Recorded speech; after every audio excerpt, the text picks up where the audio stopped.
இன்னைக்கு நிறைய பேருடைய வாழ்க்கையில இந்த டவுட் நிறைய இருக்கு. ஏன்? எதுக்கு? எதனால? எதுக்காக நடக்குது? எதுக்காக இப்படி ஆச்சு? நான் ஏன் இப்படி இருக்கேன்? எனக்கு ஏன் இப்படி நடக்குது? இப்படி நிறைய சந்தேகம் இருக்குது. நான் சொல்ல சந்தேகப்படாதே. சந்தேகப்பட்டா தேவனுடைய தரிசனத்தை நீங்க என்ன பண்ண முடியாதுங்க? நிறைவேற்ற முடியாது. எதுக்கான அனுமதித்து இருக்கட்டும். என்ன காரணத்துக்கு அனுமதித்து இருக்கட்டும். கர்த்தர் உங்களோடு கூட இருக்கிறாரும் போது நிச்சயமா அது நன்மைக்கு எதுவா நடக்கும்போது தீமைக்கு எதுவா? ஒருவேளை அவங்க உங்களுக்கு தீமை செய்யறவங்களா இருக்கட்டும்ங்க. உங்க கூடவே இருந்து உங்க சமாதானத்துக்கு எடுத்து போட்டோம், உங்க சந்தோஷத்துக்கு எடுத்து போட்டோம், உங்க பணத்தை காசை எடுத்துட்டு போட்டோம், அல்லது உங்க கூட எல்லாம் பண்ணட்டும். ஆனா கர்த்தர் உங்க கூட இருப்பாரு. எதுக்கு அவங்களை அனுமதிச்சாரு? கர்த்தரிடத்துல கேளுங்க. ஆண்டவர் எதுக்கு ஆண்டவர் அனுமதிச்சீங்க? ஜெபிக்கலாம் அவங்கள வச்சு. ஆண்டவரே எதுக்காக இந்த உறவு? எதற்காக இந்த பழக்கம்? எதற்காக இவர்கள் எனக்கு என்று ஜெபிங்க. ஒருவேளை நான் சொல்லுகிறேன், இந்த ட்ரிக்கை நான் சொல்லித்தரேன். ஒருவேளை புதுசாக ஒரு நட்போ உறவோ அல்லது ஒரு அன்போ கிடச்சிச்சு அப்படின்னா உடனே அதுக்கு வச்சு நீங்கள் ஜெபிக்கணும். என்ன ஜெபிக்கணும்னா, ஆண்டவரே உமக்கு சித்தம் இல்லைன்னா இது இன்னோட என்ன பண்ணிடணும்? புட்டுக்கணும். எப்படி ஜெபிக்கணும்? இனியோட புட்டுக்கணும். இது வரக்கூடாது. அவங்க வரவும் கூட, அவங்கள நான் பார்க்கவும் கூட, அவங்கள்ட்ட நான் பேசவும் கூடாது, அவங்க என் மேலே அன்பு செலுத்தவும் கூட, நானும் அவங்க அன்பு செலுத்தணும். இதோட இது கதை முடிச்சிருங்க ஆண்டவரே அப்படின்னு சொல்லி ஜெபிங்க. ஒரு வேளை கர்த்தருக்கு சித்தம் இல்லைன்னு சொன்னால் கண்டிப்பாக முடிச்சு விட்ருவாரு. அது பிசாசு கொண்டு வந்து போட்ட உறவாக இருந்துச்சுன்னா, ஆனால் கர்த்தர் அனுப்பின உறவாக இருந்துச்சுன்னா தொடர்ந்து உங்களோடு கூட இருக்கும்.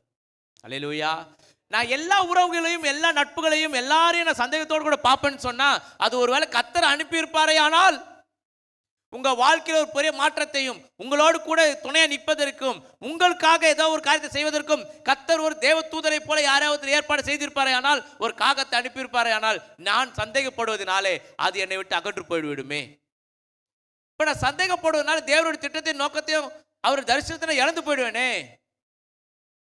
ஹலோ, நான் தனியாய் வாழ்ந்து கொண்டிருக்கிற வாழ்க்கையில தேவன் துணையாய் யாரையா கொடுப்பாரே. ஆனால் அப்ப தனியாய் வாழ்ந்து கொண்டிருக்கிற வாழ்க்கை துணையாய் கொடுத்த அவர்கள் சந்தேகப்படும் பொழுது நான் அவர்களே அல்ல என் தேவனை சந்தேகப்படுகிறேன். ஹலோ, இருக்கீங்களா? போயிட்டீங்களா? நான் யாரை சந்தேகப்படுறேன்? எனக்கு கொடுக்கப்பட்ட நட்பையும், எனக்கு கொடுக்கப்பட்ட அன்பையும், எனக்கு கொடுக்கப்பட்ட உறவையும், அல்லது எனக்கு கொடுக்கப்பட்ட வேலையும், அல்லது எனக்கு கொடுக்கப்பட்ட இடத்தையும் நான் சந்தேகப்படும் பொழுது நான் அவர்களே அல்ல என் தேவனை சந்தேகப்படுகிறேன். அதனால என்னுடைய தரிசனம் எனக்கு என்ன ஆகுதாங்க? விலகப்படுகிறது. இங்க சந்தேகப்படாமல் நீ அவனோடு கூட போ. அவர்களை நான் தான் உனக்கு அனுப்பினேன். கர்த்தர் ஒருவர் அனுப்பாரு, நிச்சயமா அவர்கள் மூலமா உங்களுக்கு ஆதாயமே ஒழிய நஷ்டம் அல்ல. நல்லா தெரியும் உங்களுக்கு, ஒருத்தர் மூலமா உங்களுக்கு ஆதாயம் இருக்குன்னா கண்டிப்பா அது கர்த்தர் உங்களுக்கு அனுமதிச்சது மட்டும்தான்.